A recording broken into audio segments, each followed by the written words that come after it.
ধৰি লওক আপোনাৰ হাতত 10,000 টকা এটা আছে আপুনি পইচাখিনি ষ্টক মাৰ্কেটত বিনিয়োগ কৰিব বিচাৰিছে আপুনিতো কেতিয়াও একেটা ষ্টকতে গুটেইখিনি পইচা লগাই নিদিয়ে হেতু বহুত ৰিস্কি হৈ যাব আপুনি বেলেগ বেলেগ সেক্টৰত বেলেগ বেলেগ ষ্টকত পইচাখিনি ভগাই দিব লাগিব কাৰণে আপুনি এটা পোৰ্টফোলিও বনাব লাগিব সো আজিৰ ভিডিওটোত মই দেখাম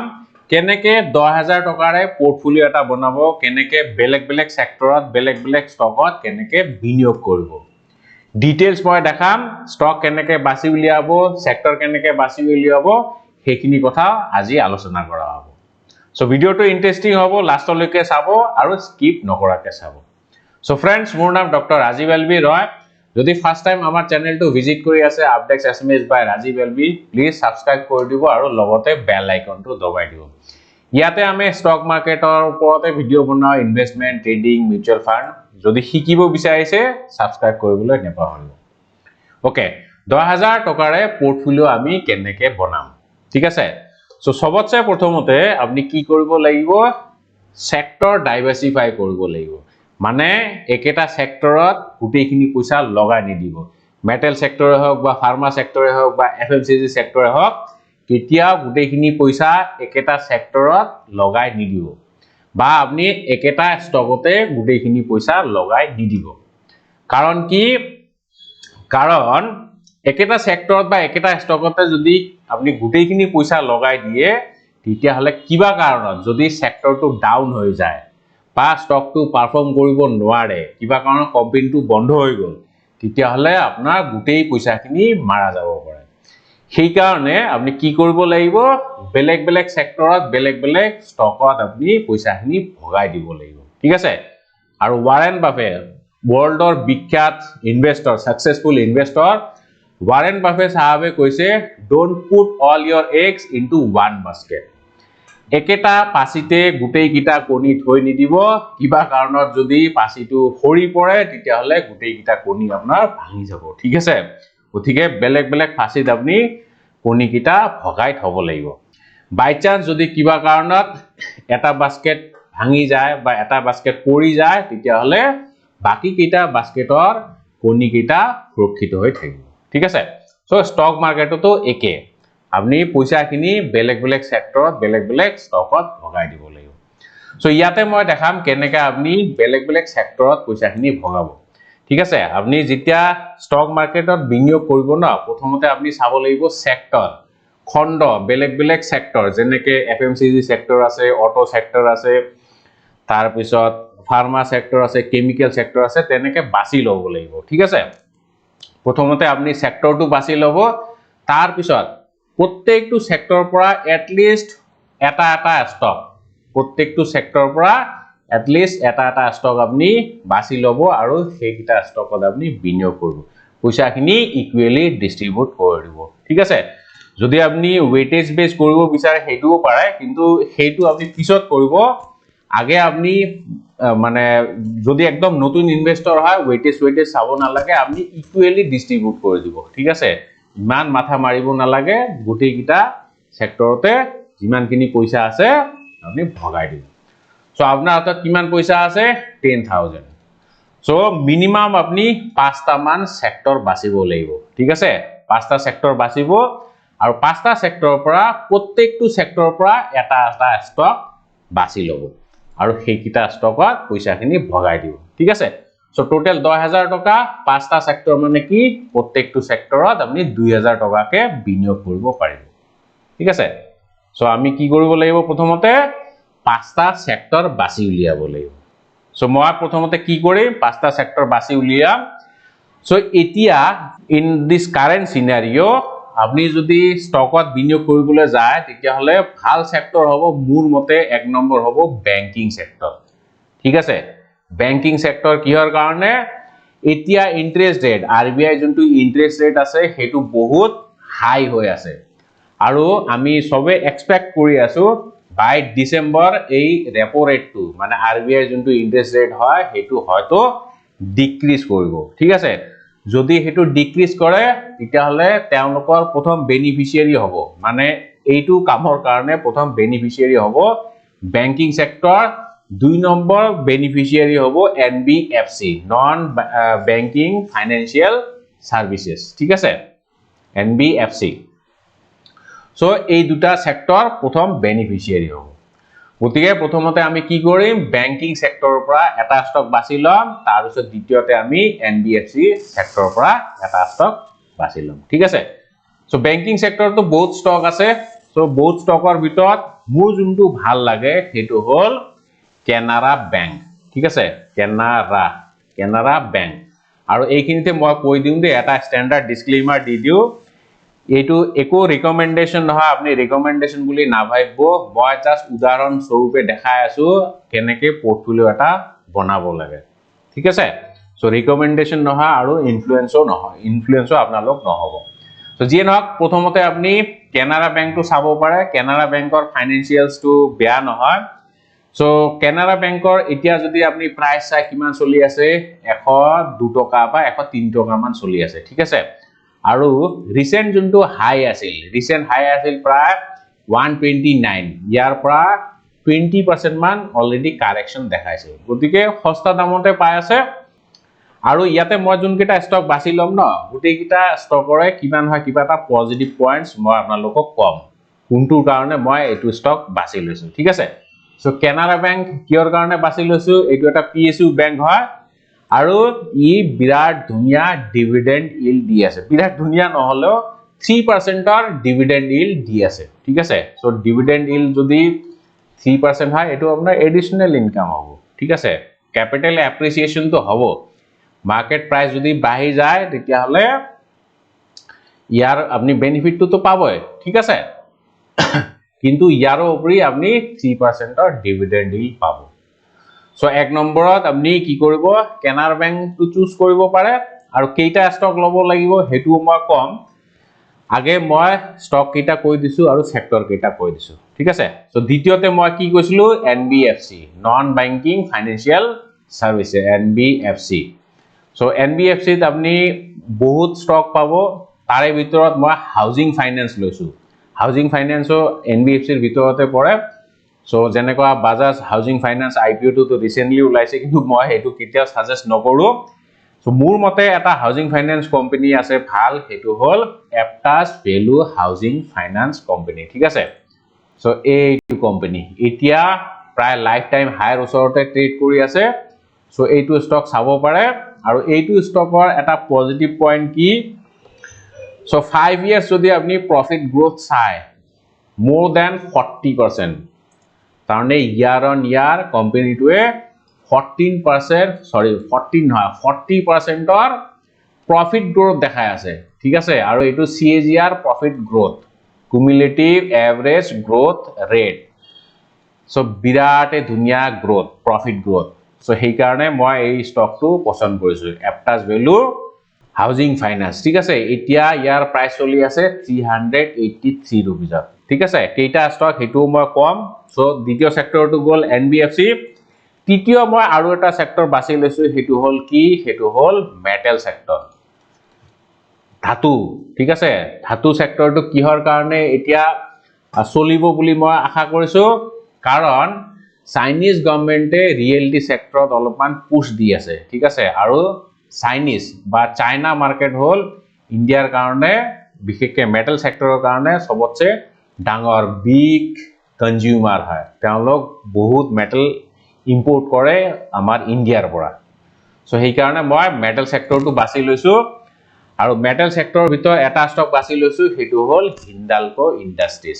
ঠিক আছে আৰু হিন্দালকো ইন্ডাস্ট্ৰিজ মই কিহৰ কাৰণে বাছি লৈছো ইয়াৰ মেইন পজিটিভ কাৰণটো কি 3 বছৰৰ প্ৰফিট গ্ৰোথ মোৰ দেন 40% যেনেকে এপটাস ভ্যালুৰ 5 বছৰ দেখিছো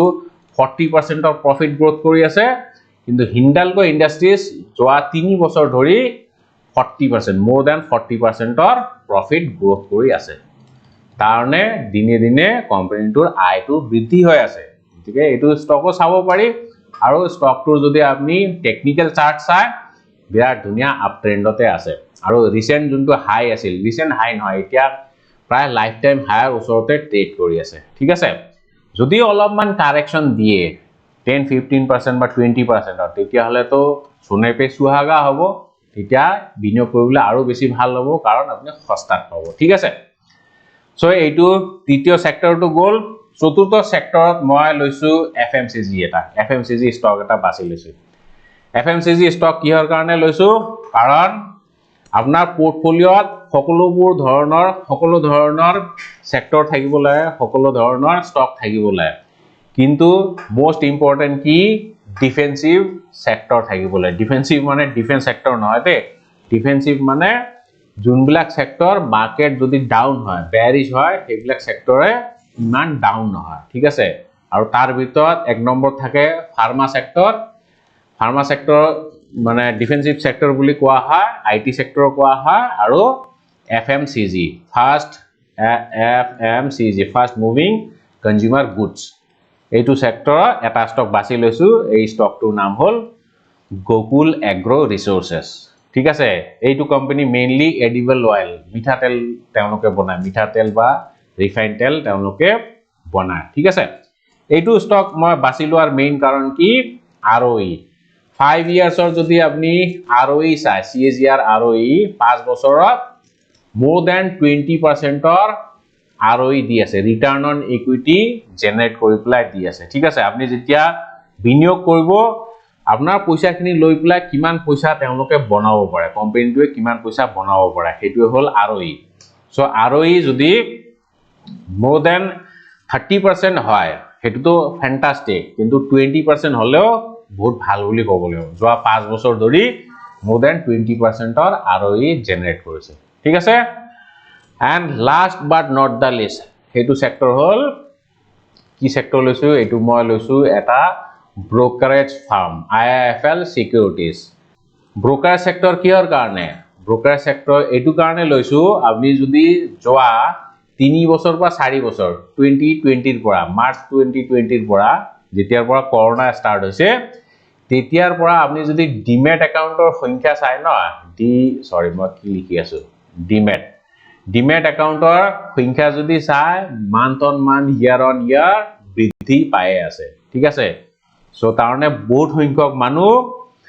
শেয়াৰ মাৰ্কেটত সোমাই আছে আৰু আমাৰ ইন্ডিয়াত এতিয়া ডিমেট একাউন্টৰ সংখ্যা বা সিকিউৰিটি মাৰ্কেটৰ পাৰ্টিসিপেন্টছৰ সংখ্যা world এভাৰেজতকে বহুত তলত আছে মানে লাহে লাহে বাহিব আৰু বহা চান্স আছে আপনি যদি US বা UK চাই যোনবিলাক ডেভেলপ নেশন তেওঁলোকৰ মাৰ্কেট পাৰ্টিসিপেন্ট মোৰ দ্যান 40-50% আমাৰ ইন্ডিয়াৰ হাৰ্ডলি 3-4%ৰ মাৰ্কেট পাৰ্টিসিপেন্ট মানে যিমান পপুলেশন আছে তাৰে অকল 3-4% মানুহে শেয়াৰ মাৰ্কেটত বিনিয়োগ কৰি আছে তো ডেফিনেটলি এটো পৰসন বাহিব আৰু এটো পৰসন যদি বাহে বেনিফিচিয়াৰি হ'ব যোনবিলাক ব্ৰোকাৰেজ ফাৰ্মছ ঠিক আছে সো গতিকে মই ব্ৰোকাৰেজ ফাৰ্মৰ ভিতৰ এটা ষ্টক লৈছো হেতু হল IIFL সিকিউৰিটিজ IIFL সিকিউৰিটিজৰ নাম আছে এটা ব্ৰ্যান্ড আছে আৰু মেইনলি এইটো ষ্টক বাছি লোৱাৰ আৰু এটা কাৰণ হল কি আপনি যদি ROE চাই যোৱা বছৰৰ ROE is 32% return on equity 32% মানে ফ্যান্টাস্টিক ঠিক আছে সো 32%ৰ ROE যদি জেনাৰেট কৰিব পাৰিছে মানে বহুতে ভাল কোম্পানী হয় ঠিক আছে গতিকে ইয়াতে মই পাঁচটা সেক্টৰ পাঁচটা ষ্টক কলো আৰু কোনটো ষ্টকত এতিয়া কিমানকে বিনিয়োগ কৰিব লাগিব মই অলপমান ক্যালকুলেশনটো দেখাই দিম ঠিক আছে সো IIFL সিকিউৰিটিজৰ এতিয়া প্ৰাইস চলি আছে 442 মই 440 বুলি ধৰিছো সো যদি 440 হয় তেতিয়া হলে কেইটা ষ্টক লব লাগিব আপনি প্ৰত্যেকটো সেক্টৰতে প্ৰায় 2000 মান টকা বিনিয়োগ কৰিব লাগিব ঠিক আছে মই ইয়াৰ 4টা ষ্টক লৈছো 4টা ষ্টক হলে 1760 रुपीस হ'ব টোটাল কিমান পইচা হ'ব অলপ ইফাল হলে কেনেকে আমি ম্যানেজ কৰিম বা কেনেকে আমি বেলেগ সেক্টৰ বা বেলেগ ষ্টকত অলপ বেছিকে পইচা বিনিয়োগ কৰিম হেতু মই দেখাম so for the time being আপনি ধৰি লওক IIFL সিকিউৰিটিজ আপনি 4টা ষ্টক লব টোটাল খৰচ হ'ব সৰি কি লিখি আছো টোটাল খৰচ হ'ব আপোনাৰ 1760 रुपीस ঠিক আছে 1760 रुपीस IIFL সিকিউৰিটি 4টা ষ্টক ললো তাৰ পিছত আমি দ্বিতীয় কোনটো ষ্টক লৈছো দ্বিতীয় ষ্টক লৈছিলো গোকুল এগ্ৰোৰ এতিয়া প্ৰাইস চলি আছে 266 ঠিক আছে সো মই 270 ধৰিছো ৰাউন্ড ফিগাৰ কৰি দিছো 270 যদি হয় ইয়াৰে আমি কেইটা ষ্টক লম 7টা মান লৈ লম ঠিক আছে সো 7টা ললে 1890 হ'ব সো 1890 ঠিক আছে এতিয়া তৃতীয় স্টকটো কি আছিল তৃতীয় স্টকটো আছিল হিন্দালকো ইন্ডাষ্ট্ৰিজৰ এটা ষ্টকৰ দাম 740 rupees সো ইয়াৰ আমি বেছি নলও তিনটা মান লম 740 rupeesৰ এটা ষ্টক হয় তিনটা ললে কিমান হ'ব 2220 ওকে অলপ ইফাল হিফাল হ'ব আপনি তো ইমান পিন পয়েন্ট কৰিব নোৱাৰে নহয় নে সো অলপ ইফাল হিফাল হলে চলিব 2220 আৰু চতুৰ্থ ষ্টকটো আছিল কি এপটাস ভ্যালু 383 rupees ঠিক আছে সো রাউন্ড ফিগার কৰি দিছো 385 সো ইয়াৰে আমি কেইটা ষ্টক লম পাঁচটা মান লৈ ল সো 1925 হ'ব মই সাইডত লিখি গৈছো দে তাৰনে লাষ্টৰ এইবিলাক এড কৰিব লাগিব ন এই কাৰণে মই সাইডত লিখি গৈছো আৰু লাষ্টৰ কোনটো ষ্টক আছিল কানাড়া বেংকৰ এটা ষ্টকৰ দাম 103 rupees ঠিক আছে সো 103 আমি কেইটা লম 20 টা মান লব পাৰি সো 20 টা যদি ল তেতিয়া হলে 2060 rupees হয় ঠিক আছে এতিয়া গুটেইখিনি এড কৰি পেলাই চাম আমাৰ টোটাল এলোকেশন কিমান হয় ঠিক আছে 2060 প্লাস 1925 প্লাস 222 কোড লিখি আছো হে ইয়াতে লিখিব লাগিব ন okay so 2060 then 1925 plus 2220 plus 1890 calculation কিনি আপনার কারণে হয়তো অলপমান কামুৰ হ'ব পাৰে কিন্তু চাই লওক কেনেকে পোর্টফোলিও এটা বনাব লাগে পইচাটো মিলিব লাগিব ন হয়নে চাওক টোটাল খৰচ হ'ব আমাৰ কিমান 9855 সো আমাৰ হাতত কিমান আছে 10000 আছে সো অলপ পইচাৰ আমাৰ ৰাহি হৈছে কি কৰিম হেতু পইচা 145 rupees ৰাহি হৈছে ঠিক আছে মই টোটাল এমাউন্ট ইয়াত লিখি দিম 9855 সো 145 rupees আমাৰ ৰাহি হৈছে সো আমি কি কৰিম যোনটো সস্তা ষ্টক আছে সস্তা ষ্টক কোনটো